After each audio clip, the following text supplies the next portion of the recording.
وقال النبي صلى الله عليه وسلم طلب العلم فريضة على كل مسلم وقال صلى الله عليه وسلم أيضا من يريد الله به خيرا يفقهه في الدين رواه البخاري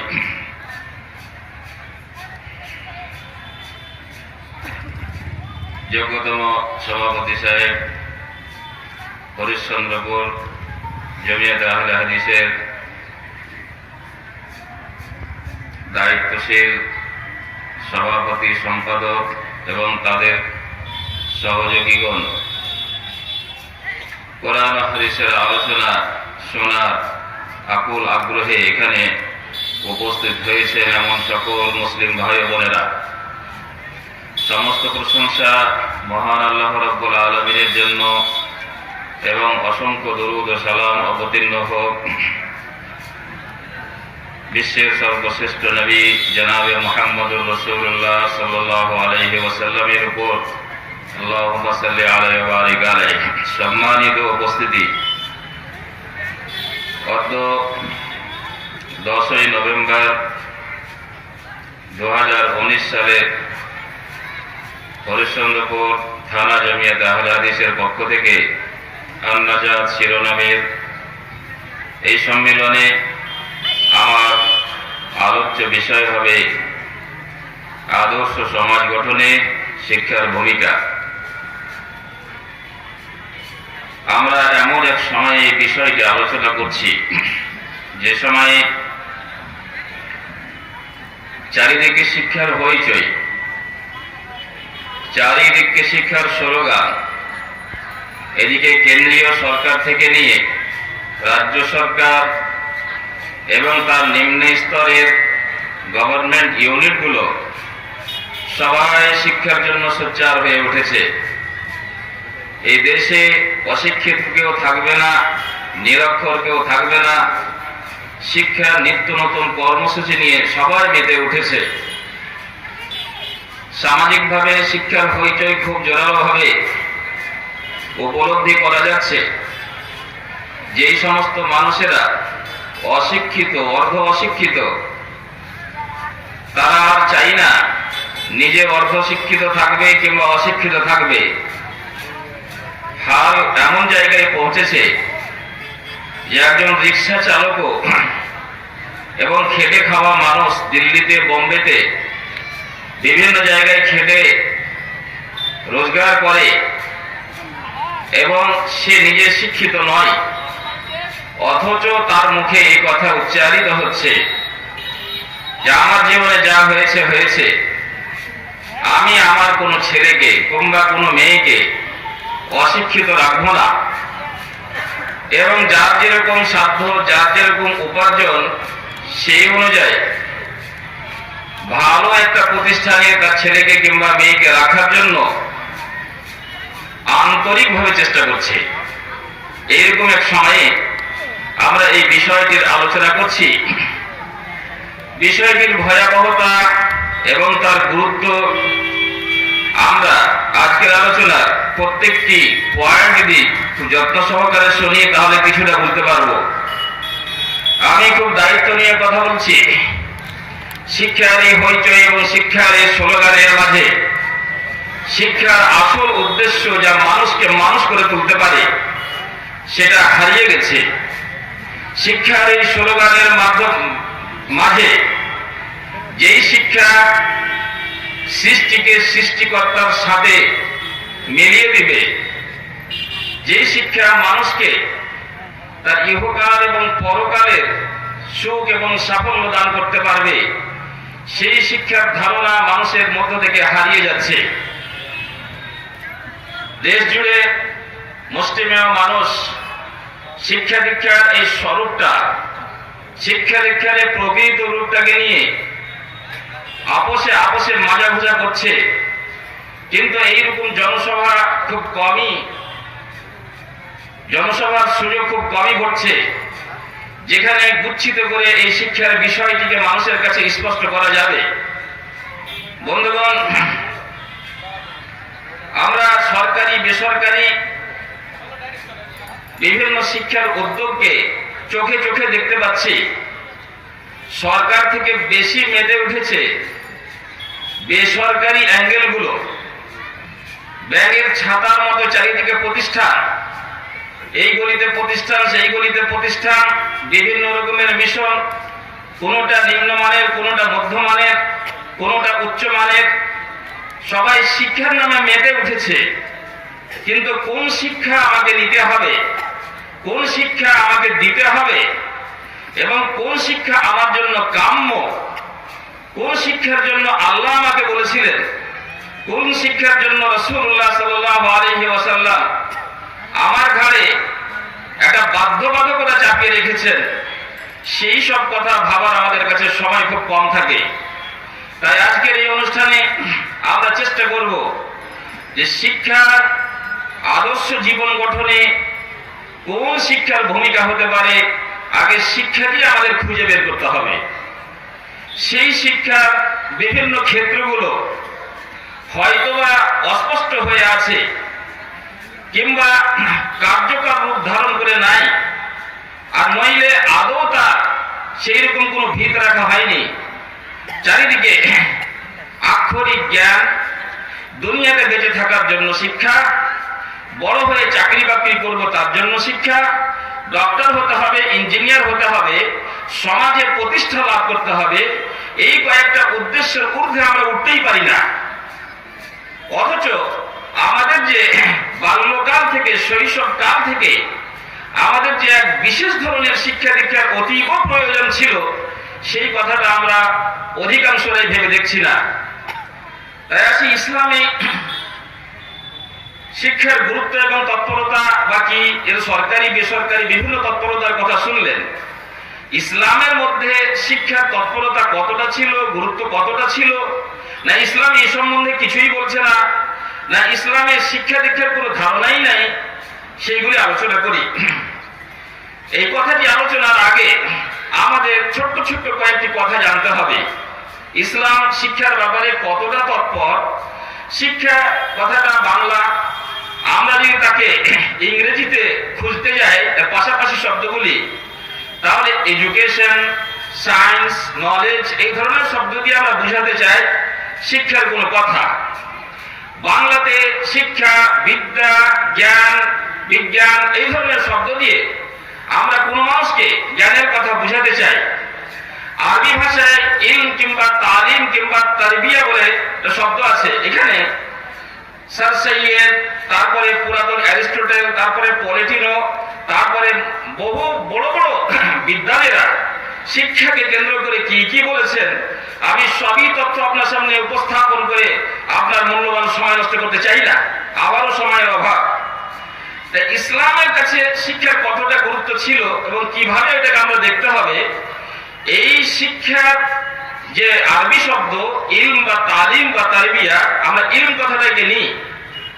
এই ইলম কথাটা কোরআনে কারীমের মধ্যে 820 জায়গায় ব্যবহার হয়েছে এবং হাদিস ভান্ডারে অসংখ্য জায়গায় ব্যবহার হয়েছে। এবং যারা মুহাদ্দিসিন তাদের অধিকাংশরাই নিজের বইয়ে কিতাবুল ইলম কিংবা বাবুল ইলম অর্থাৎ ইলমের অধ্যায়, জ্ঞান অর্জনের অধ্যায়, শিক্ষার অধ্যায়, এই বাবগুলো তারা নির্ধারণ করেছেন।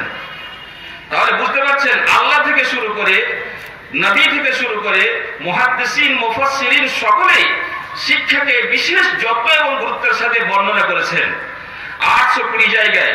যেই বইটা হচ্ছে বিশ্ব মানবতার কল্যাণের জন্য, ইহকাল এবং পরকালের সমস্ত জ্ঞান এবং কল্যাণের কথা যেখানে ঢোকানো আছে, যেই বই, যে আল কোরআনুল কারীম অতি সংক্ষিপ্ত একটা নোট এবং ডায়েরি, তার ভিতরেও যদি 820 বার শুধু ইলমের কথা আলোচনা হয়, তাহলে সেখান থেকে শিক্ষার গুরুত্ব বুঝতে আমাদের অসুবিধা হওয়ার কথা নয়। এই শিক্ষা বা ইলম কথাটা এত ভালো, এত গুণবাচক শব্দ যে আল্লাহ রাব্বুল আলামিন এই শব্দ দ্বারা নিজের নাম রেখেছেন। কোথাও নিজেকে আল আলিম বলেছেন, কোথাও আলিমুন বলেছেন, কোথাও আল্লামুল গুয়ুব বলেছেন, কোথাও আলিমুল গায়বি ওয়াস শাহাদাত বলেছেন। তাই ইলম শব্দ দিয়ে নিজেকে আখ্যায়িত করেছেন আল্লাহ রাব্বুল আলামিন। যেই শব্দ দিয়ে আল্লাহ রাব্বুল আলামিন নিজের পরিচয়, নিজের আখ্যা দিয়েছেন, সেটা যেমন তেমন গুরুত্ব বহন করে না। ইসলামের তৎপরতা সব দিনই ছিল, সব দিনই আছে, সব দিনই থাকবে। আমরা ইসলাম থেকে দূরে সরে গেছি এবং বুঝতে শিখে নিয়েছি যে বিদ্যা, সায়েন্স, বিজ্ঞান, টেকনোলজি, বিভিন্ন ধরনের জিনিসগুলো ইসলাম থেকে দূরে সরা মানুষেরা, ইসলাম ধর্মে যারা দীক্ষিত নয়, তাদের কাছ থেকে আমাদের কাছে এসেছে। এত বড় সর্বনাশের সময় এটা, এত বড় অধঃপতন, আমাদের সাংস্কৃতিক অধঃপতন, যা মানে খুবই দুঃখের বিষয়। আল্লাহ রাব্বুল আলামিন শিক্ষাকে নিয়ে যেভাবে আলোচনা করেছেন, অনেক আলোচনা আছে, আমি দু তিনটা আয়াত পাঠ করছি। আল্লাহ বলেছেন, কুল হাল ইয়াস্তাবিল আ'মা ওয়াল বাসীর। তার আগে একটা কথা বলি, আল্লাহ রাব্বুল আলামিন বলেছেন, ফা'লাম আন্নাহু লা ইলাহা ইল্লাল্লাহ। বলেছেন আগে আমার পূজা করতে হবে না, আগে আমার ইবাদত করতে হবে না, আমি তোমার ইবাদত চাই না, আগে আমাকে জানো, আমার সম্বন্ধে জ্ঞান অর্জন করো। বিদ্যাবিহীন কোন ইবাদত, বিদ্যাবিহীন কোন ভক্তি আল্লাহ রাব্বুল আলামিন কবুল করেন না। যারা ইসলামের এই ব্যাপারে বিশেষ গবেষণা করেছেন তারা জানেন যে কালিমাতুত তাওহীদ অর্থাৎ আশহাদু আল্লা ইলাহা ইল্লাল্লাহ ওয়া আশহাদু আন্না মুহাম্মাদান আবদুহু ওয়া রাসূলুহু বা মুহাম্মাদুর রাসূলুল্লাহ, যেই কালেমা পাঠ করে একজন মানুষ মুসলিম হয়, সেই কালেমা পাঠ করলেই শুধু হয় না, তার 7টা শর্ত আছে। সেই 7টা শর্তের মধ্যে খুবই উল্লেখযোগ্য শর্ত হচ্ছে আল ইলমু ওয়াল ইয়াকিন ওয়াল মুহাব্বা। আমি যে কালিমাটা উচ্চারণ করছি তার ভিতরে কি লেখা আছে, তার মানে কি, তার অর্থ কি, এটা আগে জানতে হবে, তারপরে আপনার কাছে এসে কালেমা গ্রহণযোগ্য হবে। কোর্টের অ্যাফিডেভিটে মুসলমান হওয়া যায় না, কালেমা পাঠ করে নিলে মুসলমান হওয়া যায় না। কালেমার তাৎপর্য যতক্ষণ কোনো মানুষ না জানবে, না জেনেই এই কালেমা পাঠ করে, তারা আল্লাহ রাব্বুল আলামিনের আদালতে মুসলিম নয়। আল্লাহ বলছেন কোরআনে, ফা'লাম, আগে জানো আমি কে, আগে বুঝো আমাকে আমি কি চাই, তারপরে আমার উপর বিশ্বাস আনবে কি আনবে না, আমার উপর ঈমান আনবে কি আনবে না, আমার ইবাদত বন্দেগী করবে কি করবে না, এটা পরবর্তী স্তরের কথা। তাহলে আল্লাহ রাব্বুল আলামিন নিজের ভক্তি, নিজের শ্রদ্ধা, নিজের ইবাদত বন্দেগীর চাইতাটাকে বেশি গুরুত্ব দিয়েছেন। আগে বিদ্যা অর্জন করো, আগে জ্ঞান অর্জন করো, আমার সম্বন্ধে জানো, তারপরে আমার ইবাদত বন্দেগীতে লাগিও। দ্বিতীয় আয়াতটি, কুল হাল ইয়াস্তাবিল আ'মা ওয়াল বাসীর। আল্লাহ তাআলা বলছেন যে হে মুহাম্মদ, তুমি বলে দাও, যারা অন্ধ আর যারা দৃষ্টি সম্পন্ন মানুষ, তারা দুটোই কি সমান হতে পারে? অর্থাৎ যারা জ্ঞান অর্জন করে, শিক্ষা লাভ করে, তারা হচ্ছে মানে দৃষ্টি সম্পন্ন মানুষ। আর যারা জ্ঞান অর্জন করে না, শিক্ষা লাভ করে না, তারাকে অন্ধ বলে আখ্যায়িত করছে কোরআন। এবং বলে দিতে বলছেন যে তুমি বলো তাদেরকে, যারা অন্ধ এবং যারা দৃষ্টি সম্পন্ন মানুষ তারা কি সমান হয়? তার উত্তর হলো না, কখনো না।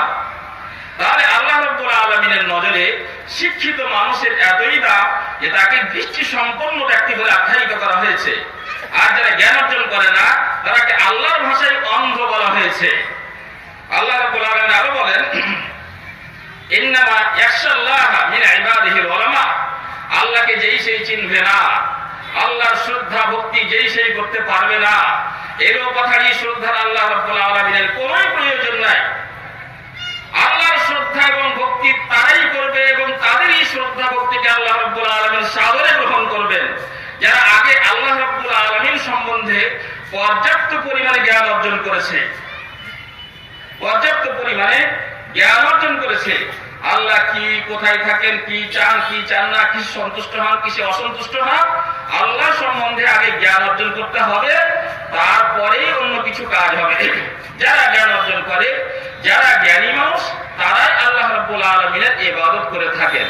তাহলে আল্লাহ রাব্বুল আলামিনের ইবাদত বান্দেগী করার জন্য প্রত্যেকটা জায়গাতে যে স্টাইল ব্যবহার করা হয়েছে, যে পদ্ধতি অবলম্বন করা হয়েছে, তাতে আমাদের বুঝতে অসুবিধা হয় না যে তার মূল শর্তই হলো আগে কনফার্ম হতে হবে, আগে জ্ঞান লাভ করতে হবে আল্লাহ রাব্বুল আলামিন সম্বন্ধে, তাহলে পরবর্তী স্টেজের শ্রদ্ধা, ভক্তি, ঈমান, আদর্শ, আমল ইত্যাদি ইত্যাদি আল্লাহ রাব্বুল আলামিনের কাছে গ্রহণযোগ্য হবে। নবী করিম সাল্লাল্লাহু আলাইহি ওয়াসাল্লাম বলেন, তালাবুল ইলমি ফরিজাতুন আলা কুল্লি মুসলিম, প্রত্যেক মুসলিম নর এবং নারীর উপরে দ্বীনের প্রয়োজনীয় বিদ্যা অর্জন করা তার জন্য অনিবার্য, জরুরি।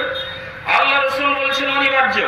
আমাদের সমাজের লক্ষ লক্ষ নয় কোটি কোটি শিশুরা এবং তাদের মা এবং বাবারা তারাকে দ্বীনের প্রয়োজনীয় শিক্ষা দিতে পারলে কি পারলে না এই নিয়ে কোনোদিন বসে চিন্তা ভাবনা করেন না। তাদের কি শাস্তি হবে, তাদের সাথে আল্লাহ কি ব্যবহার করবেন, আমি তারপরে আলোচনা করছি ইনশাআল্লাহ। তারপরে রাসূলুল্লাহ সাল্লাল্লাহু আলাইহি ওয়াসাল্লাম একদিন বলছেন, আল্লাহুম্মা ইন্নী আউযু বিকা, হে আল্লাহ আমি তোমার আশ্রয় চাই, তোমার পানাহ চাই, তোমার আশ্রয় চাই মিন ইলমিন লা ইয়ানফা, এমন বিদ্যা থেকে যেই বিদ্যা কোনো উপকার দেয় না, যে বিদ্যা আমার কোনো উপকার করে না, সেই বিদ্যা থেকে আমি আল্লাহর পানাহ চাই, আল্লাহর আশ্রয় চাই। এমন হৃদয় থেকে যে হৃদয়ের ভিতরে তোমার শ্রদ্ধা নাই, তোমার ভীতি নাই, সেই রকম অন্তর আল্লাহ তুমি দিও না। ওয়ামিন কালবিন লা ইয়াখশা ওয়ামিন লিসানিন লা ইয়াযকুরুকা, আর এমন জিহ্বা আমাকে দান করিও না আল্লাহ রাব্বুল আলামিন। জিহ্বার বিপদ থেকে তোমার আশ্রয় আমি চাই, যেই জিহ্বা দিয়ে তোমাকে জিকির করা হয় না, তোমাকে স্মরণ করা হয় না। তাহলে আল্লাহ পাকের রাসূল এখানেও বিদ্যাকে বিশেষ গুরুত্বের সাথে বর্ণনা করেছে। আল্লাহ আমাকে বিদ্যা দাও, বিদ্যা না থাকা আর এমন বিদ্যা যা থেকেও মানুষের উপকার করছে না, সেই রকম বিদ্যা থেকে আল্লাহ রাসূল পানাহ চাইছেন, আল্লাহ রাব্বুল আলামিনের আশ্রয় তলব করছেন। তাহলে ইসলামের ভিতরে বিদ্যাকে কেন্দ্র করে, শিক্ষাকে কেন্দ্র করে এই সব কথাগুলি বলা হয়েছে।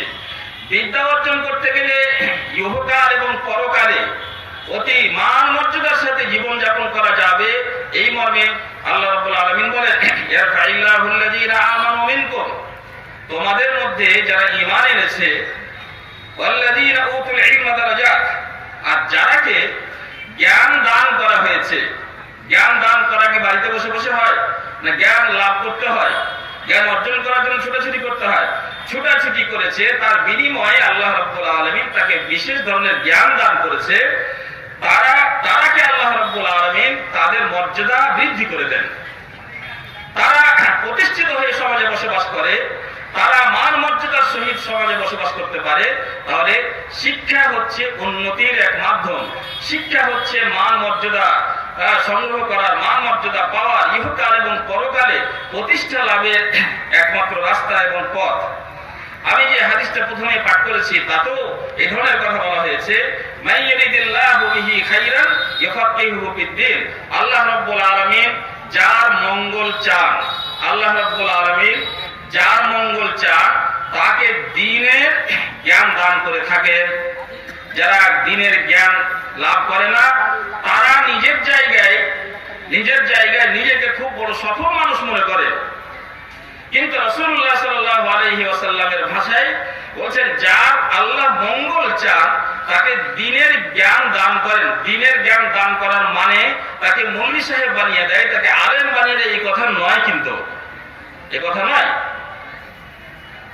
আপনি যে জায়গায় আছেন, মাস্টার, ডাক্তার, ইঞ্জিনিয়ার, এমনি সাধারণ মানুষ, মৌলভী সাহেব মানুষ, যে কোনো মানুষ হন না কেন, মানুষ হতে গেলে তার কিছু নাম আর উপাধি হয়ে গেলে বাস্তব সেটাই হবে, সেটা জরুরি নয়। যার মঙ্গল আল্লাহ রাব্বুল আলামিন চাইছেন তাকে দ্বীনের জ্ঞান, আদর্শের জ্ঞান আল্লাহ রাব্বুল আলামিন দিয়ে থাকেন।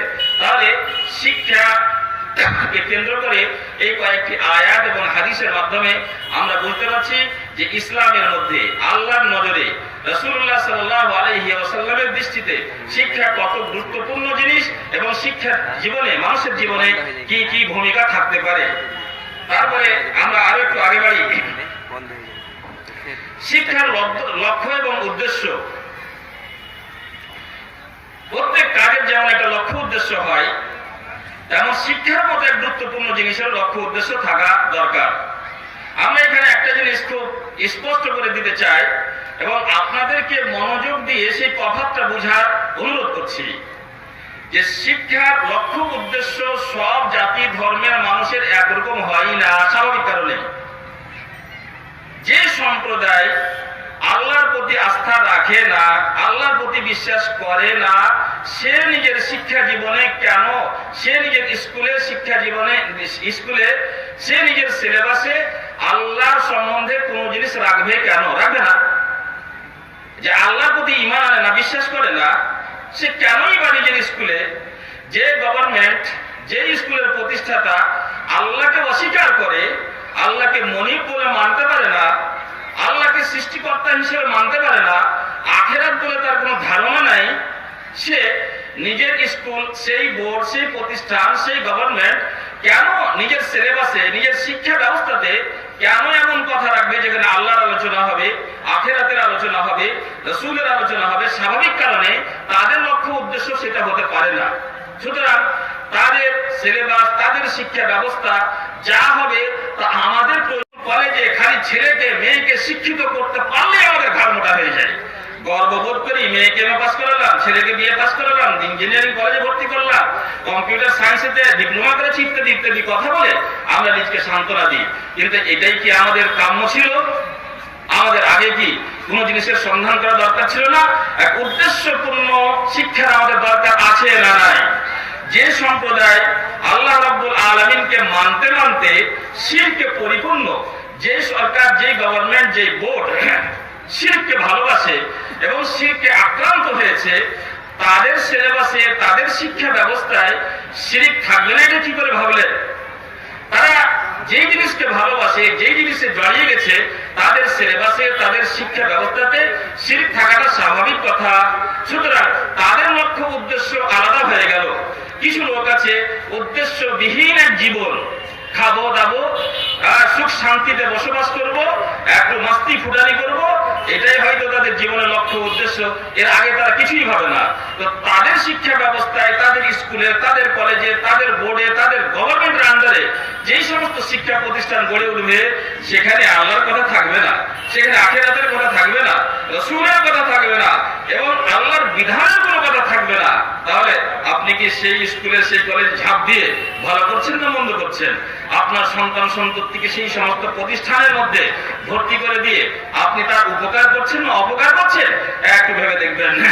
আমি আজকে যে সম্প্রদায়ের সামনে বসে কথা বলছি, যে সম্প্রদায়ের স্টেজে চড়ে কথা বলছি, সেই সম্প্রদায় তারা যারা আল্লাহর প্রতি বিশ্বাস করার দাবি করেছে, যারা আল্লাহকে ভালোবাসার দাবি করেছে, যারা আল্লাহর সন্তুষ্টি কামনা করে, যারা আখিরাত থেকে ভয় করে এবং আল্লাহর শাস্তির জায়গা জাহান্নাম থেকে যারা বাঁচতে চায় এবং আল্লাহর পুরস্কার হিসেবে তার ভালো বান্দাদের জান্নাত খানা দান করবেন, সেই জান্নাতের যারা আশাবাদী, সেই সম্প্রদায়ের সাথে আমি কথা বলছি।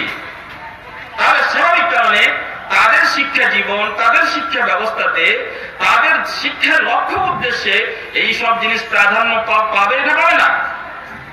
একজন মুসলিম বা মুসলিম সমাজের কে নিয়ে যদি শিক্ষার কথা ভাবা হয়, তাহলে তারা যেই সব জিনিসগুলোকে যত্ন সহকারে ভেবে থাকেন, আল্লাহর প্রতি ঈমান, আল্লাহর ভালোবাসা, আল্লাহর বিধানকে যে জীবনে বাস্তবায়িত করা ইত্যাদি ইত্যাদি, তাহলে সেইরকম একটা সিলেবাস দিয়ে, সেইরকম একটা সিলেবাসের ভিত্তিতে তাদেরকে শিক্ষা ব্যবস্থা গড়ে তুলতে হবে, তাদের শিক্ষা বোর্ড কায়েম করতে হবে। তাহলেই তারা আদর্শ জীবন গড়ে তুলতে পারবে সেই শিক্ষার নিরিখে। আর যদি সেই জায়গায় সংশোধন না হয়, উদ্দেশ্যবিহীন কিংবা লক্ষ্য উদ্দেশ্য ভিন্ন, যা আমাদের লক্ষ্য উদ্দেশ্য বেঁচে থাকা, সেই লক্ষ্য উদ্দেশ্যের সাথে সে মেল খাচ্ছে না, এইরকম এলোপাথারি কোন শিক্ষা ব্যবস্থার সাথে যদি আমরা জড়িয়ে যাই, তাহলে মরেছি মরেছি মরেছি, আর ভবিষ্যতে মরণ, মৃত্যু আমাদের অপেক্ষা করছে। তাহলে এবার মুসলিম সমাজের জন্য শিক্ষার কি ক্যারেটেরিয়া হওয়া দরকার, মুসলিম সমাজের জন্য কোন ধরনের শিক্ষা ব্যবস্থা হওয়া দরকার, আশা করি এই লক্ষ্য উদ্দেশ্যের তফাতের মাধ্যমে আমরা অনেকটাই বুঝেছি। তবে আরো একটু বুঝাই, তাহলে আমাদের লক্ষ্য উদ্দেশ্য শিক্ষার কি হবে, ছোট থেকে নিয়ে, একেবারে ছোট কাল থেকে নিয়ে বড় পর্যন্ত আমাদের লক্ষ্য উদ্দেশ্য, আমাদের সিলেবাস এমন হবে যেখানে একজন বাচ্চা তার শৈশব কাল থেকে তার সৃষ্টিকর্তাকে চিনতে পারে, আল্লাহর দেওয়া বিধানকে চিনতে পারে, তার মানে রসুলকে চিনতে পারে এবং সেই বিধান অনুযায়ী জীবন যাপন করার পদ্ধতি শিখতে পারে, আদর্শ শিখতে পারে। তারপরে তার ব্যক্তি জীবনে, তার পারিবারিক জীবনে, তার সামাজিক জীবনে, তার রাষ্ট্রীয় জীবনে সে আদর্শ নাগরিক হতে পারে এবং এই সবের পরে সে মানব সমাজের সেবা করতে পারে। তার জন্য বিভিন্ন কলা কৌশলমূলক শিক্ষা, যেমন চিকিৎসা বিদ্যা, যেমন ড্রাইভার হওয়া, ইলেকট্রিশিয়ান হওয়া, যেরকম রিক্সা চালক হওয়া, যেরকম মানে এসপি হওয়া, ডিএসপি হওয়া, বিভিন্ন ধরনের প্রয়োজন সাপেক্ষে বিভিন্ন কলা কৌশলের শিক্ষা শিখে তারা মানব সমাজের সেবা করবে। এইটা হবে আমাদের শিক্ষার লক্ষ্য এবং উদ্দেশ্য। আমরা শেষের দিকের কিছু কিছু জিনিসকে টাচ করি শিক্ষার ব্যাপার নিয়ে, কিন্তু প্রথমের যে জিনিসগুলো গুরুত্বপূর্ণ সেই সব জিনিসগুলোকে আমরা হারিয়ে বসেছি, সেই ব্যাপারে কোনো চিন্তা ভাবনা করছি না। আমাদের এইরকমই শিক্ষার ব্যবস্থা হতে হবে, সেটা কেন কেন সেরকম লক্ষ্য উদ্দেশ্য আমাদের হতে হবে?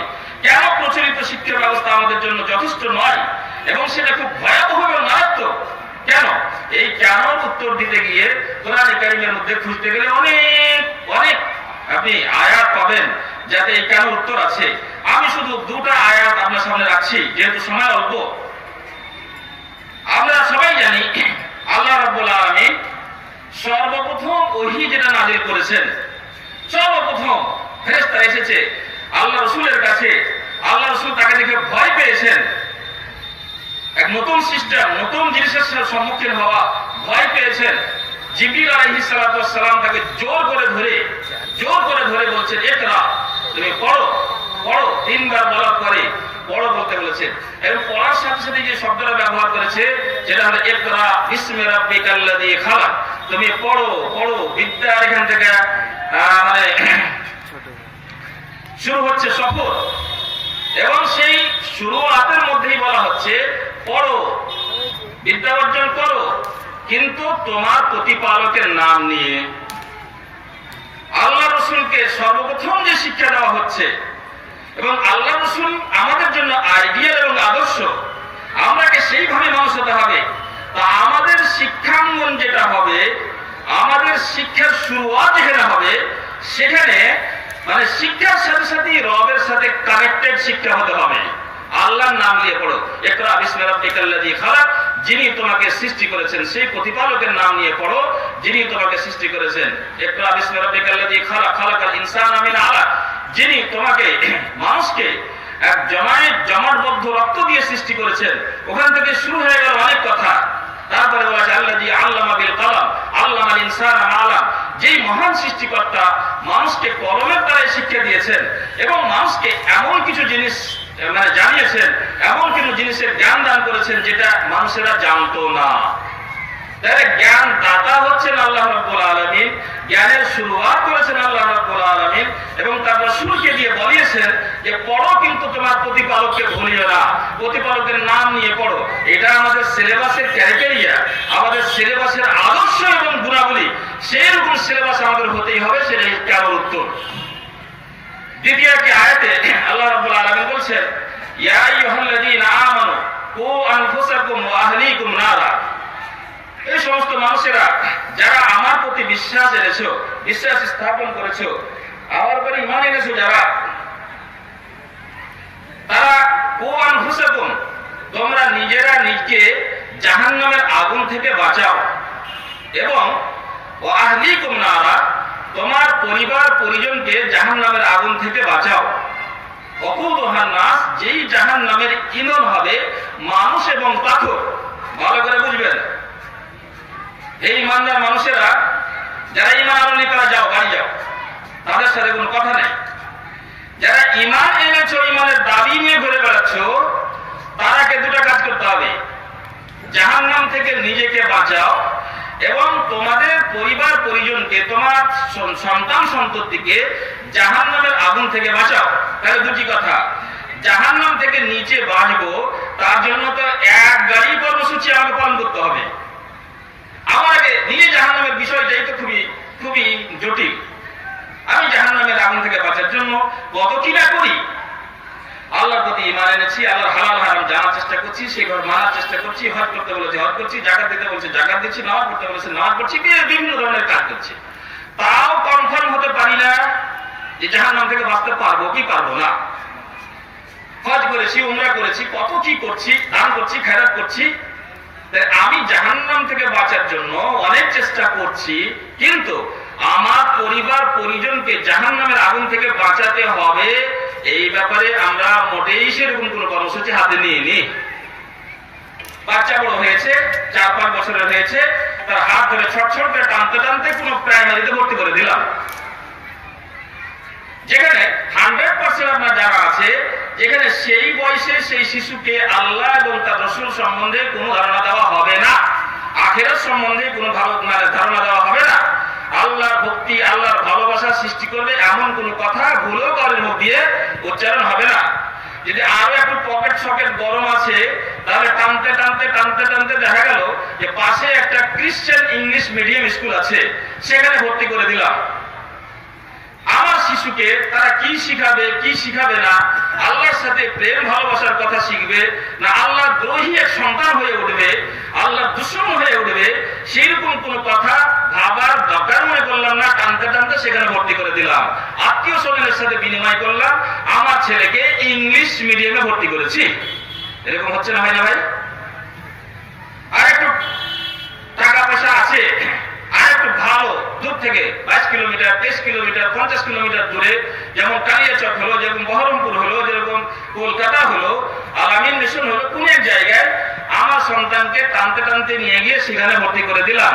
জিজ্ঞেস করলাম না যে আপনাদের সিলেবাস কি, আপনাদের সিলেবাস ওটাই তো যেটা ইকরা বিসমি রাব্বিকাল্লাযী দিয়ে শুরু হয়েছে, পড়ো কিন্তু আল্লাহর নাম দিয়ে, তোমার প্রতিপালকের নাম দিয়ে, প্রতিপালকের সৃষ্টিকর্তার কোনো আলোচনা আছে না, না এরকম কোনো কথা জানতে চাইল না।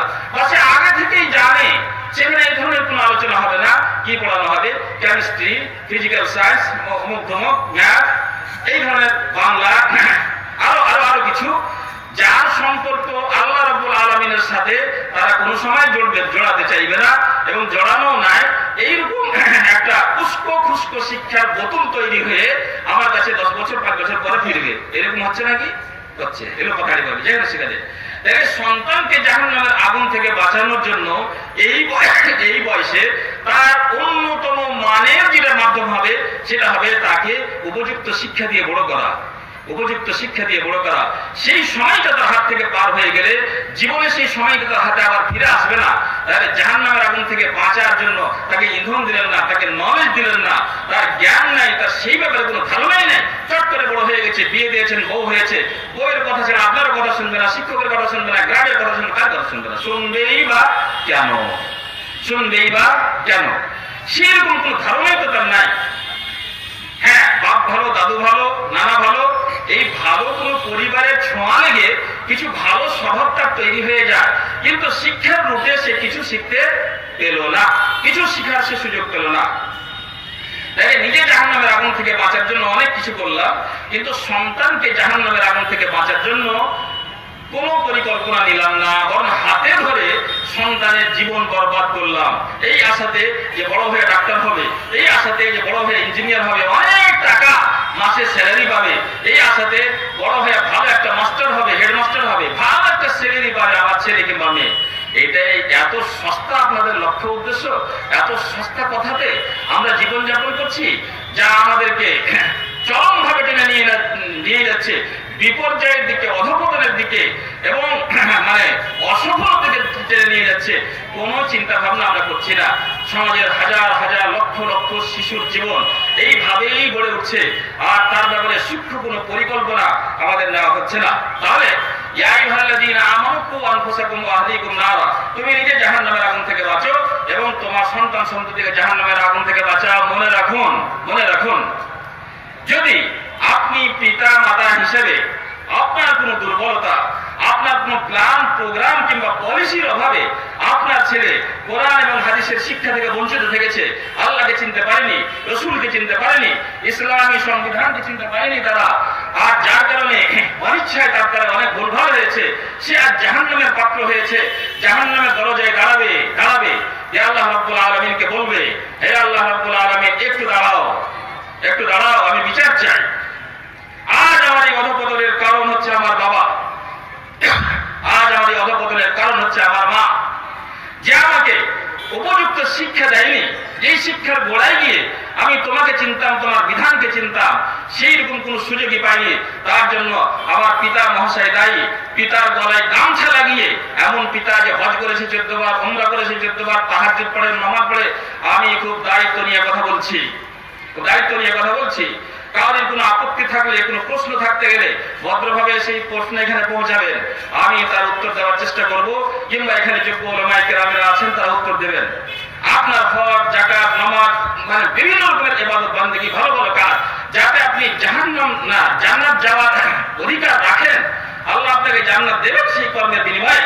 কিন্তু আপনার সন্তান সন্ততির ব্যাপারে অবহেলা, শিথিলতা, শিক্ষা দীক্ষার কোন প্ল্যান প্রোগ্রামের অভাবে তারা জাহান্নামমুখী হয়েছে, তারা আদর্শহীন হয়েছে, যার কারণে আপনার গলায় গামছা লাগিয়ে আপনাকে জান্নাত যাওয়া থেকে বঞ্চিত করে দিবে। আল্লাহ রাব্বুল আলামিনের আদালতে কোন রকমের অন্যায় বিচার হয় না। আল্লাহ রাব্বুল আলামিন আপনার মতো মহামান্য পিতার সমস্ত পাপকে নিয়ে, সমস্ত নেকিকে নিয়ে ছেলেকে দিয়ে দিবে, এবং ছেলের সমস্ত পাপকে নিয়ে আপনার ঘাড়ে চাপিয়ে দিবে। ছেলে যাবে হয়তো জান্নাতে, আপনি যাবেন জাহান্নামে। জান্নাতে যাবে না, সে দোষী, তাকে জাহান্নামে যেতে হবে, কিন্তু ছেলের সাথে আপনাকেও যেতে হবে। তাহলে বিষয়টা কত গুরুত্বপূর্ণ সে আয়াতের মধ্যে একটু চিন্তা ভাবনা করতে গেলে বোঝা যেতে পারে। সন্তান জাহান্নাম থেকে বাঁচবে, এটা স্বপ্ন দেখলেই হবে নাকি? বসে বসে শুধু ভাবলেই হবে নাকি? সন্তান একদিন পার হলো, দুদিন পার হলো, এক সপ্তাহ লাগলো, এক সপ্তাহ পরে মাস জুটে গেল, মাস করতে করতে বছর জুটে গেল, ক্লাস 1 থেকে 2 চলে গেল, এই করতে করতে 5, 6 গেল, মাধ্যমিক দিয়ে দিল। মাধ্যমিক দেওয়ার পর তার ডানা পাখা হয়েছে। তার ভিতরে যদি কোনো শিক্ষা দীক্ষা থেকে থাকে, তাহলে সেই শিক্ষা দীক্ষা তাকে কন্ট্রোল করবে এবং তাকে সুপথে পরিচালিত করতে সাহায্য করবে। আর তার ভিতরে কোনো জ্ঞান নাই, কোনো ধারণা নাই, আদর্শের কোনো কথাবার্তা নাই, তাহলে সে স্বাভাবিক কারণে ভুল পথে পরিচালিত হবে। যা হবে দেশের জন্য, দশের জন্য, আপনার জন্য এবং তার নিজের জন্য সর্বনাশের কথা। তাহলে এইরকম উদ্দেশ্যপূর্ণ শিক্ষার কথা যে আলোচনা হচ্ছে, অনেকেরই প্রশ্ন উঠবে, মাওলানা সাহেব বক্তব্য সবাই দিতে পারে, বক্তব্য অনেকেই দিতে পারে, কিন্তু যেই শিক্ষার কথা আপনি বলছেন তার কোনো বাস্তব এক্সাম্পল বা উদাহরণ আছে কিনা? বক্তব্য দিয়ে নেমে যাবেন, বাস্তবের সাথে কোনো মিল নাই। এরকম কেউ করেছে কি, করে দেখিয়েছে কি? তার বাস্তব কোন জগৎ আছে না নাই? তাহলে আমরা আজকে বাস্তব জগৎ নিয়ে কিছুটা আলোচনা করব। আমরা বাস্তব জগতের জন্য আমাদের দেশের কোন প্রতিষ্ঠানের নাম বলবো না, এই করেছে সেই করেছে তার কোনো নাম বলবো না। আমরা সরাসরি চলে যাচ্ছি রাসূলুল্লাহ সাল্লাল্লাহু আলাইহি ওয়াসাল্লামের কাছে, কোরআনের কাছে, হাদিসের কাছে। আমরা আমাদের কোনো লেকচার আর বক্তব্য করার চেষ্টা করব না। রাসূলুল্লাহ সাল্লাল্লাহু আলাইহি ওয়াসাল্লামের জীবনীতে একটু উঁকি মারতে গেলে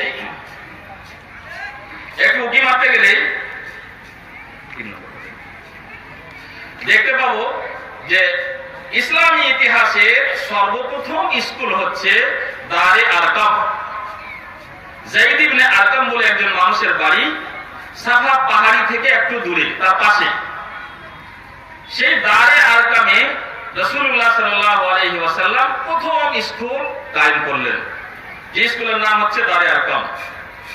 শিক্ষককে বিশ্বনবী জনাবে মুহাম্মদ রাসূলুল্লাহ সাল্লাল্লাহু আলাইহি ওয়াসাল্লাম, ছাত্রকে কয়েকজন গোপনে ঈমান আনয়নকারী মানুষেরা। খুব চরম পরিস্থিতি, তাওহীদের কথা বলা যাবে না, আল্লাহর ইবাদত করতে গেলে মার খেতে হবে, এরকম চরম পরিস্থিতিতে, পরিস্থিতি তার অনুকূলে নাই, অথচ সেই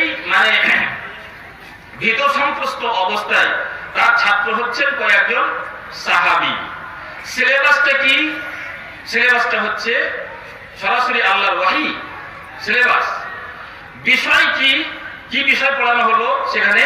যে বিষয়টা হচ্ছে তাওহীদ, আল্লাহর একত্ববাদ। প্রথম স্কুল এবং প্রথম স্কুলের সিলেবাস এবং তার সবকিছু আমি বলে যাচ্ছি। তারপরে আমাদের দ্বিতীয় যেটা প্রতিষ্ঠান ইসলামী ইতিহাসে, সেটা হচ্ছে মক্কা থেকে হিজরত করে মদিনা যাওয়ার পর মসজিদে নববী তৈরি হলো। মসজিদে নববীর পূর্ব সাইডে একটা বারান্দা ছিল, সেই বারান্দাটাই হলো স্কুল, দ্বিতীয় স্কুল, যেখানকার ছাত্ররা হলো কয়েকজন সাহাবী, যাকে আহলুস সুফফা বা আসহাবে সুফফা বলা হয়। এখানকার শিক্ষককে স্বয়ং রাসূলুল্লাহ সাল্লাল্লাহু আলাইহি ওয়াসাল্লাম, এবং স্কুল যেহেতু একটু বড় হয়েছে যার কারণে উবাদা বিন সামিত রাদিয়াল্লাহু তাআলা আনহুকে অ্যাসিস্ট্যান্ট শিক্ষক হিসেবে নিয়োগ করলেন। এর শিক্ষক হচ্ছেন দুজন, ছাত্র হচ্ছে 7-8 জন, এবং সেখানকার সিলেবাস কি? সেখানকার সিলেবাস ওয়াহী, আল্লাহ পাকের পক্ষ থেকে যা যা নাযিল হয় তা আল্লাহ রাসূল তাদেরকে শিখান। সিলেবাস কোথায়? ওয়াহী। এবং সেখানে কি কি বিষয়াদি পড়ানো হতো সেই বিষয়াদিগুলো আমি আলোচনা করছি, ভালো করে শুনবেন ভাই, একটু ধৈর্য ধরে। সেই বিষয় হচ্ছে সেখানে কোরআনের শিক্ষা দেওয়া হতো, কোরআনের ব্যাখ্যা, বিশ্লেষণ ইত্যাদি ইত্যাদি, তার অর্থ কি এটা শিক্ষা দেওয়া হতো। 2 নম্বরে হাদিসের শিক্ষা দেওয়া হতো। 3 নম্বরে ইলমুল ফারায়েদের শিক্ষা দেওয়া হতো, যে ফারায়েদ বিদ্যা, বিষয় সম্পত্তি বন্টন করা, ফারায়েদের শিক্ষা দেওয়া হতো। তারপরে ইলমুল কিরাআত ওয়াত তাজবীদ, আরবি ভাষাকে বা কোরআনকে সঠিকভাবে উচ্চারণ করার এক বিশেষ বিদ্যার নাম হচ্ছে ইলমুল কিরাআত ওয়াত তাজবীদ, তার শিক্ষা দেওয়া হতো। তারপরে ইলমুল আনসাব অর্থাৎ বংশ বৃত্তান্তের শিক্ষা দেওয়া হতো। সেটা একটা মানব জাতির ইতিহাসকে, মানে ইতিহাসের একটা অংশ, কে কার বংশ ছিল, তার বংশ কে ছিল, তার বংশ কে ছিল, এই শিক্ষা দেওয়া হতো। তারপরে 6 নম্বরে ফার্স্ট এড অর্থাৎ প্রাথমিক চিকিৎসার শিক্ষা দেওয়া হতো। ইতিহাসের দ্বিতীয় স্কুলের কথা বলছি, চতুর্থ পঞ্চমের কথা বলছি না। তারপরে সেখানে আর্ট অফ ওয়ার অর্থাৎ রণকৌশল কিংবা যুদ্ধ কৌশলের শিক্ষা দেওয়া হতো। এমন স্কুল যেখানে আর্ট অফ ওয়ার কিংবা যুদ্ধ কৌশল শেখানো হতো। তারপরে 8 নম্বর, সেখানে ইলমুল খাত বা ইলমুল রাসম, লিপিবিদ্যার শিক্ষা দেওয়া হতো, যাকে ইংরেজিতে ক্যালিগ্রাফি বলে। ভালো চমৎকার রাইটিং, চমৎকার লেখা, কার কত ভালো লেখা হতে পারে, লিপিবিদ্যাও সেখানে শেখানো হতো। ব্যবস্থা কিছু নাই, মসজিদের একটা বারান্দা, কোনো ঠাটবাট নাই, কোনো ব্যবস্থা নাই, অথচ সে ভাঙাচুরা অবস্থাতে এতটি বিষয় আলোচনা করা হতো, ইত্যাদি ইত্যাদি।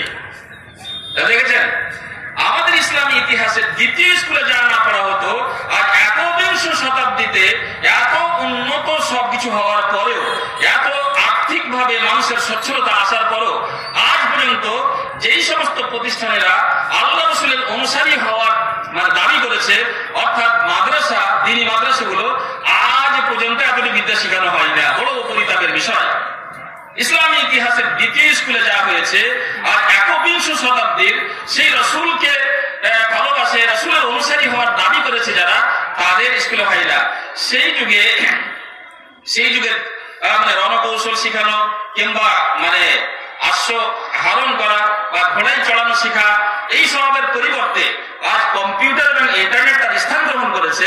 কম্পিউটার এবং ইন্টারনেটের শিক্ষা সেই সমস্ত মাদ্রাসা দেওয়া হচ্ছে না, স্কুলে দেওয়া হয় কি হয় না সে আলোচনা করছি না, কিন্তু যেই সমস্ত প্রতিষ্ঠানেরা আল্লাহ রাসূলের অনুসরণ করার জন্য, কোরআন হাদিস পড়াবার জন্য যারা তৈরি হয়েছিল, তারা একবিংশ শতাব্দীতে 1500 বছর পরও সেই শিক্ষা দিতে পারলে না। অধিকাংশ মাদ্রাসাতে কষ্টকর হতে গেলেও সেটাই বাস্তব, কোন ছেলেকে কোনো মেয়েকে কম্পিউটারে হাত দিয়ে দেওয়া হয় না, শুধু তাদের সাথে ওয়াদা করা হয় আর ওয়াদা খেলাফি করা হয়। হাতে আঙ্গুলে গুনতে গেলে ইদানিং হয়তো 4-5টা মাদ্রাসাতে মানে শেষ বছরকার স্টুডেন্টদেরকে কম্পিউটার স্পর্শ করতে দেওয়া হয়, নইলে যে আসে তাকেই বলা হয় আমাদের এখানে কম্পিউটারের ব্যবস্থা আছে বা থাকবে, কিন্তু বাস্তবে কোনো ছাত্রছাত্রীকে কম্পিউটার হাত দেওয়া বড় দুঃখজনক বিষয়।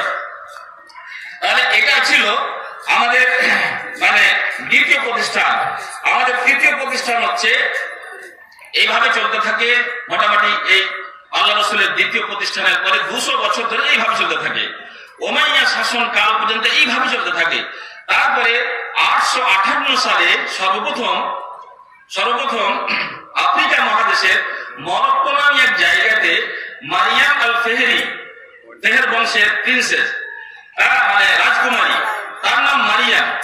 সেই মারিয়াম সর্বপ্রথম বিশ্বে ইউনিভার্সিটি কিংবা বিশ্ববিদ্যালয় স্থাপন করেন, এবং কিছুদিন পরে তার এক বোনের নাম মারিয়াম ছিল, মারিয়াম আল ফেহেরি। তিনি তার পাশে একটা বড় ধরনের মসজিদ স্থাপন করেন, দিয়ে সর্বপ্রথম বিশ্বে বিশ্বে বিশ্ববিদ্যালয় বা ইউনিভার্সিটির ধারণা এবং ইউনিভার্সিটি পাস করতে গেলে তাকে সনদ কিংবা সার্টিফিকেট প্রদান করতে হবে, তার জন্য অনুষ্ঠান করতে হবে, এটা বিশ্বের সর্বপ্রথম সেই মহিলারা করে দেখিয়েছেন। তখন পর্যন্ত বিশ্বের কোন জাতি কোন সম্প্রদায় তার সাধ্যে কুলায়নি ইউনিভার্সিটি কোনো ধারণাও করবে, এটা মুসলমানেরাই শিখিয়েছে। তাহলে এইভাবে তার মোটামুটি 100 বছর পরে অর্থাৎ 959 কিংবা 975 সালে আল আজহার ইউনিভার্সিটি মিশরে স্থাপিত হয়েছে। 100 বছর পরে তারপরে দেখা দেখি অনেক ইউনিভার্সিটি তৈরি হয়েছে। তাহলে এইভাবে আমাদের ইসলামী ইতিহাসে শিক্ষা শুরু হয়েছিল এবং শেষ হয়েছিল। এখন একটা প্রশ্ন আছে যে কাঠমোল্লাগিরি শিক্ষাতে ওয়াহী যার সিলেবাস, কোরআন যার সিলেবাস, হাদিস যার সিলেবাস, এই কাঠমোল্লারা পৃথিবীবাসীকে বিশ্ববাসীকে কিভাবে দিতে পেরেছে? জীবনযাত্রা সব রকমের আসবাবপত্র তারা দিতে পেরেছে কিনা এবং মানব জীবনের যা যা প্রয়োজন, যা যা চাহিদা, সেই চাহিদাগুলোতে নক করতে পেরেছে কিনা? বিশ্ব সভ্যতাকে এগিয়ে নিয়ে যাওয়ার জন্য তাদের কি কি অবদান ছিল এবং কি কি অবদান তারা দিয়েছে, এটা একটা প্রশ্ন হতে পারে। এই কাঠমোল্লারা, এই কোরআন এবং হাদিসের ছাত্ররা বা যেই সিলেবাসের মেন নলেজ পাওয়ার হচ্ছে কোরআন এবং হাদিস, তারা কি কি দিয়েছে তার সংক্ষিপ্ত একটু বর্ণনা দিতে চাইব।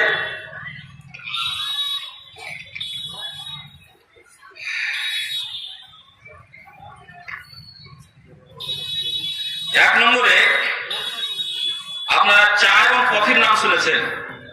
এই চা 16 মিলিয়ন মানুষ প্রতিদিন খায়। 16 মিলিয়ন মানুষ প্রতিদিন খায়। এই কফি সম্বন্ধে হয়তো আমাদের কোন ধারণা নেই, কোথা থেকে আসলো, কে করলে না, মনে রাখবেন। এই কফি সর্বপ্রথম 9ম শতকে ইয়েমেনের মুসলিমরা সর্বপ্রথম কফি চাষ ও তার উৎপাদন শুরু করেন। তারপরে আস্তে আস্তে মিশরে তার চাষ শুরু হয়। তারপরে আস্তে আস্তে তার আশেপাশের শহরে ওঠে। আর বিশ্বের মানুষেরা কফি নামক এক জিনিসের আনন্দ উপভোগ করছে, যা আসলে মুসলমানেরা তা আবিষ্কার করেছিলেন। নাম্বার 2, বীজগণিত। গণিত বিদ্যার উপর ভিত্তি করে পৃথিবীময় গর্ব করে বেড়ান স্কলার জ্ঞানী মানুষেরা সেই বীজগণিতের প্রথম গ্রন্থটি রচনা করেন সিরিয়ার একজন বিখ্যাত গণিতবিদ আবু আব্দুল্লাহ মুহাম্মদ ইবনে মুসা আল খাওয়ারিজমি। বীজগণিত যা নিয়ে সবাই একটা ধর্মটা করে, বীজগণিতের মাস্টার, বীজগণিতের স্কলারশিপ ইত্যাদি ইত্যাদি। আসলে তাকে একজন মুসলমান আবু আব্দুল্লাহ মুহাম্মদ ইবনে মুসা আল খাওয়ারিজমি তাকে আবিষ্কার করেছিলেন এবং বিশ্ববাসীকে উপহার দিয়েছেন। এরপরে 7ম শতকে তিনি রচনা করেন দ্বিতীয় একটি গ্রন্থ, যার নাম আল জাবর ওয়াল মুকাবেলা। ওই বিষয়ে আল জাবর ওয়াল মুকাবেলা, এই সূত্র ধরে এই শাস্ত্রটির নাম পড়েছে আলজেবরা। আলজেবরা যা কলেজ এবং ইউনিভার্সিটিতে পড়ানো হচ্ছে, ওই কোরআন এবং হাদিসের কাঠমোল্লারাই আবিষ্কার করে দিয়েছিলেন। নাম্বার 3, বিশ্ববিদ্যালয়, যা একটু আগে আলোচনা করলাম। পৃথিবীতে সর্বপ্রথম বিশ্ববিদ্যালয় এবং ইউনিভার্সিটি তার বিভিন্ন স্তর এবং তার সনদ সার্টিফিকেট দেওয়ার প্রচলন সর্বপ্রথম মুসলমানেরা আবিষ্কার করেছিলেন। 859 আর তার 100 বছর পরে 959 কিংবা 975 সালে আল আজহার ইউনিভার্সিটি এবং তার আগে জামিয়াতুল কাজভিন ইউনিভার্সিটি থেকে সেই রাস্তা শুরু হয়েছিল। নাম্বার 4, হাসপাতাল। আজকে বিভিন্ন জায়গায় হাসপাতাল বা মেডিকেল সায়েন্সের কথা যখনই আসে, তখনই আমাদের মাথা উঠতে উঠতে ইউরোপ চলে যাচ্ছে। ইউরোপের কোনো মানুষ আবিষ্কার করে হবে, হয়তো আমেরিকার কোনো মানুষ, হয়তো ব্রিটেনের কোনো মানুষ এই হাসপাতালের ধারণা বা আইডিয়া দিয়েছে। কিন্তু আপনি আশ্চর্য হবেন, আহমদ ইবনে তুলুন নামের বিশিষ্ট জ্ঞানী মানুষ, যারা কোরআন হাদিসকে ভিত্তি করে, তারা কোরআন হাদিসেরই ছাত্র, বড় হয়ে গবেষণা করতে হাসপাতালের আইডিয়া বা ধারণা মানুষকে দিয়েছিলেন এবং সর্বপ্রথম তিনি হাসপাতাল প্রতিষ্ঠা করে দেখিয়েছিলেন এবং তার নামে তার হাসপাতালের নাম মুস্তাশফা আহমদ ইবনে তুলুন নাম পড়েছে। তার দেখে অন্য জাতি ধর্মের মানুষেরা হাসপাতাল করতে শিখেছে। এটা তাদের অবদান নয়, আমাদের অবদান। তারা ব্যবহার করছে, আমাদের ধারণা পাল্টে গেছে, তাদের অবদান আমরা হয়তো ব্যবহার করছি। নাম্বার 5, আলোকবিদ্যা বা অপটিক্স। অপটিক্সটা কি? চোখের যে আমাদের চোখটা আছে, এই চোখ নিয়ে একটা তর্ক আছে বৈজ্ঞানিকদের মাঝে। তর্ক কি? যে চোখের নিজস্ব আলো আছে না বাইরে থেকে যখন চোখে আলো পড়ে তখন সেই আলোর মাধ্যমে চোখের দ্বারা আমরা দেখতে পাই। এটা বিতর্কিত বিষয়। চোখের নিজস্ব আলো আছে না বাইরের কোনো আলো যখন চোখে পড়ে তখন সেই আলো দিয়ে আমরা দেখতে পাই। এটা অলক বিদ্যা। এই অলক বিদ্যা গবেষণা করতে করতে করতে করতে ইবনুল হাইসাম নামক এক ছাত্র সেটা সর্বপ্রথম প্রমাণ করেন যে চোখের নিজস্ব কোনো আলো নাই। চোখের নিজস্ব কোনো আলো নাই, বাইরে থেকে যখন আলো আসে তখন সেই চোখের কার্যকারিতা আরম্ভ হয় এবং সে দেখতে পায়। একেই কেন্দ্র করে পরবর্তীতে ক্যামেরার আবিষ্কার হয়েছে, যারা সবগুলোই ছিলেন মুসলমান। Number 6, surgery, operation. অপারেশনের নাম শুনতে গেলে আমাদের মাথা চলে যাচ্ছে ইউরোপে, লন্ডনে, আমেরিকায়। হয় না হয় সেই দেশেরই কোনো বড় মাপের চিকিৎসক সার্জারি আবিষ্কার করেছে, প্রথম সার্জারি আবিষ্কার করেছে। কিন্তু তথ্য তা বলে না। তথ্য বলছে যে সার্জারি আনুমানিক 1000 সালের দিকে, মানে 1000 খ্রিস্টাব্দে বিশ্ববিখ্যাত এক চিকিৎসক ছিলেন আজ-জাহরামি নামে। তিনি সার্জারির উপর প্রায় 1500 পৃষ্ঠার একটি বই লেখেন। সর্বপ্রথম সার্জারির উপরে 1500 পৃষ্ঠার একটি গ্রন্থ রচনা করেন। পরবর্তীতে 500 বছর পর্যন্ত এই বইটি ইউরোপের সার্জারির মডেল হিসেবে ব্যবহৃত হয়। যারাই কলেজ খুলেছে, যারাই স্কুল খুলেছে, যারাই মেডিকেল সায়েন্সের ডিপার্টমেন্ট খুলেছে, তারাকে এই আজ-জাহরামির বই ছাড়া কোনো উপায় থাকেনি। এর বই পড়তেই হবে, এর বইটাই হচ্ছে মডেল। তারপরে তিনি এই বই লেখার পরে, গবেষণা শেষ হওয়ার পরে প্রথম সিজার সার্জারি থেকে আরম্ভ করেছিলেন। প্রথম বিশ্বে সিজার, যেটা মায়েদের সন্তান প্রসবের ব্যাপারে হয়, এই সিজারটা সর্বপ্রথম ইনি আজ-জাহরামি এই সার্জারিটা করেছিলেন। সার্জারির ব্যাপারে বই লেখেন, বিশ্ববাসীকে উপহার দিয়েছেন এবং বাস্তবে সার্জারি করে তিনি দেখিয়েছিলেন। তারপরে ফ্লাইং মেশিন, তারপরে আরো অনেক টুথব্রাশ, গাড়ির স্টিয়ারিং, তারপরে বর্নিয়া নামক যন্ত্র, অনেক এই যন্ত্র গেছে। আমি যেটা বুঝাতে চাইছিলাম সেটা হলো এই যে কোরআন এবং হাদিস এইটা যদি আমাদের সিলেবাসে থাকে তাহলে মানুষ পঙ্গু হয় না, মানুষ পিছিয়ে যায় না এবং যুগের সাথে তাল মিলাতে পারে না। সেই কথা মিথ্যা প্রমাণিত করার জন্য আমি এতটি কথা বললাম। তাদেরই এই সিলেবাসের ছাত্র এবং তারা সেইভাবেই পড়েছিলেন এবং পড়াশোনা করে নিজে গৌরবময় জীবন যাপন করেছিলেন, মান মর্যাদার সহিত জীবন যাপন করেছিলেন এবং বিশ্ববাসীকে সে উপহার দিয়ে গেছেন। আজকে আমাদের শিশুরাও যদি আল্লাহর সাথে সম্পর্ক রেখে তারা মানে লালিত পালিত হয়, শিক্ষিত হয়, শিক্ষা দীক্ষা অর্জন করে, তাহলে মডার্ন যুগের, আধুনিক যুগের কোন উন্নতি তার পথে বাধা হতে পারে না। বরং আমার বিশ্বাস তারা যদি কোরআন হাদিসের দিকে আবার ফিরে আসে এবং সেই জিনিসকে সিলেবাসের মেইন জিনিস মনে করে পড়তে শুনতে আরম্ভ করে, তো বিশ্ববাসী আর একবার ধন্য হবে, আর একবার বিশ্ববাসীকে অনেক কিছু তারা উপহার দিতে পারবে। পরের ভরসায়, পরের আশায়, লাঞ্ছিত অবস্থায়, বঞ্চিত অবস্থায় এবং মানে হীনমনতায় ভুগছে, সেই হীনমনতা আমাদের দূরে হবে। কিন্তু তার আগে ছোট্ট এবং তার চাইতে বেশি গুরুত্বপূর্ণ লক্ষ্য হচ্ছে, সেটা আমাদেরকে আপনাদের আরো স্মরণ করাতে চাই। সায়েন্স আর টেকনোলজিতে আগে বাড়বেন কি বাড়বেন না, কোন জিনিস আবিষ্কার করতে পারবেন কি পারবেন না, সেটা আলাদা কথা। আমি তাকে বড় গুরুত্বপূর্ণ জিনিস মনে করছি না। আমি মনে করছি গুরুত্বপূর্ণ বিষয় যে আপনার শিশুর, এটা আপনার কাছে পাকা পোক্তা অধিকার যে আপনি তাকে এমন শিক্ষার ব্যবস্থা করে দেবেন যেই শিক্ষাতে, যেই বয়সে শিক্ষা দীক্ষা অর্জন করতে পারবে, সাথে সাথে শিখে যাবে আল্লাহর কথা, সাথে সাথে শিখে যাবে রাসূলের কথা, সাথে সাথে শিখে যাবে ইসলামী বিধি বিধানের কথা, আখিরাতের ধারণা, জান্নাতের ধারণা, জাহান্নামের ধারণা, এবং সেই ধারণা নিয়ে সে বড় হবে এবং আদর্শবান নাগরিক হয়ে মান সম্মানের সাথে বেঁচে থাকবে। এইটা যদি করেন তাহলে আপনি আপনার দায়িত্ব এবং কর্তব্য পালন করলেন। মনে রাখবেন, আপনি তার পিতা হলেও আপনি সম্পূর্ণরূপে স্বাধীন নন তার ব্যাপারে যে কোনো সিদ্ধান্ত নিতে। আপনি স্বাধীন নন, আপনার দাদাগিরিতে পরিণত হবে। এটা কাম্য নয়, সেটা আপনার জন্য ক্ষতিকর। আপনি বাবা হিসেবে, পিতার সমস্যা হিসেবে, আচ্ছা 2 মিনিট, আপনাকে বাবা হিসেবে আপনার তাকে পরিচালনা করার ইখতিয়ার অবশ্যই দেওয়া হয়েছে, কিন্তু আপনি এলোপাথারি তার ব্যাপারে কোনো কিছু করতে পারেন না। আপনি সেটাই করবেন যেটা শরীয়তের সীমানার মধ্যে পড়ে। তার জন্য উপযুক্ত শিক্ষার ব্যবস্থা নেওয়ার জন্য আমি আমার সমাজবাসীকে কয়েকটি সুপারিশ বা কয়েকটি মানে উপায়ের কথা বলবো, আর সেখান থেকে আমার বক্তব্য শেষ করবো। আমাদের 1 নম্বরে করা দরকার, ব্যক্তি পর্যায়ে ন্যূনতম মানের হলেও উদ্দেশ্যপূর্ণ শিক্ষার পরিকল্পনা তৈরি করতে হবে এবং নিজের সন্তানকে জাহান্নামের আগুন থেকে বাঁচানোর ব্যবস্থা তৈরি করতে হবে।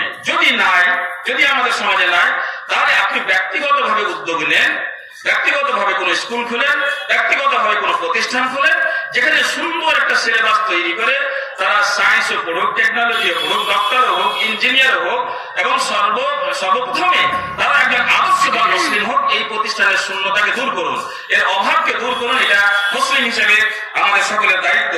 নাম্বার 2, জাহান্নামের আগুন থেকে বাঁচানো না, ঈমান ও আখিরাতকে সামনে রেখে উদ্দেশ্যপূর্ণ স্বতন্ত্র শিক্ষা ব্যবস্থার জন্য সামাজিকভাবে আন্দোলন গড়ে তুলতে হবে। আপনি 5 জনকে আলোচনা করেন, 10 জনকে নিয়ে আলোচনা করেন, আপনার মসজিদ আছে, আপনার ক্লাব আছে, আপনার স্কুল মাদ্রাসা আছে, যেখানে 10 জনের সমাগম আছে, সেখানে সেই ধারণাগুলি নিয়ে আলোচনা করুন যে আমাদের মডেল বা উদ্দেশ্যপূর্ণ শিক্ষার যে অভাব, সেই অভাবটা পূরণ করার জন্য কি কি করা যেতে পারে। নাম্বার 3, উদ্দেশ্যহীন অথবা দুনিয়াবী উদ্দেশ্যে কে সামনে রেখে সন্তান সন্ততিকে শিক্ষার জন্য যে কোনো প্রতিষ্ঠানে কিংবা যার তার হাতে তুলে দেওয়ার ভয়াবহতা সম্বন্ধে জনসাধারণকে সচেতন করুন। নাম্বার 4, ভারতীয় সংবিধানের নিরিখে আর্থিক সার্বিক সংখ্যায় প্রাথমিক শিক্ষার জন্য উদ্দেশ্যপূর্ণ শিক্ষার প্রতিষ্ঠান গড়ে তুলতে হবে। অর্থাৎ ভারতের সংবিধান শিক্ষা দীক্ষার ব্যাপারে যে অধিকার আমাদের দিয়েছেন, আমি সেই সংবিধানের বাইরে যেতে বলছি না, সেই সংবিধানকে সামনে রেখে আপনি যা যা করতে পারেন, প্রাইমারি স্তরের স্কুল খুলতে পারেন, হায়ার সেকেন্ডারি খুলতে পারেন, সেকেন্ডারি খুলতে পারেন, আপনাকে আইনগতভাবে কোনো বাধা দেওয়া হবে না। ভারতের সংবিধান যে অধিকারটা আমাদের দিয়েছে, সেই অধিকারটা কাজে লাগিয়ে আমরা আমাদের অভাবটুকু পূরণ করতে পারি।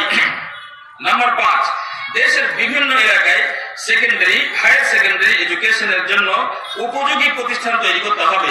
সবাই যদি প্রাইমারি খুলবেন, তাহলে আপার প্রাইমারি বা সেকেন্ডারি লেভেলের কে খুলবে?